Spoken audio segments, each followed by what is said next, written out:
गांव के किनारे एक पुरानी हवेली थी, जिसे लोग भूतिया हवेली कहते थे। कोई भी वहां जाने की हिम्मत नहीं करता था। कहते थे कि हवेली में आत्माएं रहती हैं, जो रात में चीखें और रोने की आवाजें निकालती हैं। एक दिन गांव में नए आए युवक रमेश ने इस हवेली की कहानियों को सुना और उसे जिज्ञासा हुई। उसने तय किया कि वह इस रहस्य का पता लगाएगा। गांव वालों ने उसे मना किया, लेकिन रमेश ने किसी की नहीं सुनी। रात होते ही रमेश मशाल लेकर हवेली की ओर चल पड़ा। हवेली के दरवाजे पर पहुंचते ही ठंडी हवा का एक झोंका आया और दरवाजा खुद ब खुद खुल गया।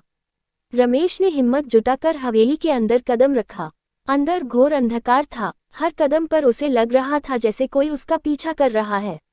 अचानक हवेली के अंदर एक कमरा दिखा, जिसकी दीवारों पर अजीबोगरीब चित्र बने थे। रमेश ने देखा कि एक कोने में एक पुराना संदूक रखा था। उसने जैसे ही संदूक को खोला, अचानक हवेली में तेज हवा चलने लगी और दरवाजे खड़खड़ाने लगे। लेकिन रमेश ने हार नहीं मानी और संदूक के अंदर देखना शुरू किया। संदूक के अंदर एक पुरानी डायरी मिली। उस डायरी में हवेली के मालिक की कहानी लिखी थी।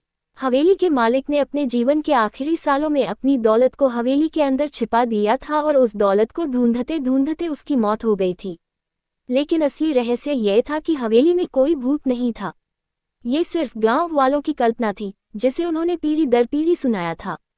रमेश को सच का पता चल गया। वह अगले दिन गांव लौटा और गांव वालों को सारी सच्चाई बताई। गांव के लोग हैरान रह गए और हवेली के डर से मुक्त हो गए। अब हवेली एक सामान्य जगह बन गई थी, जहां लोग बिना डर के जा सकते थे।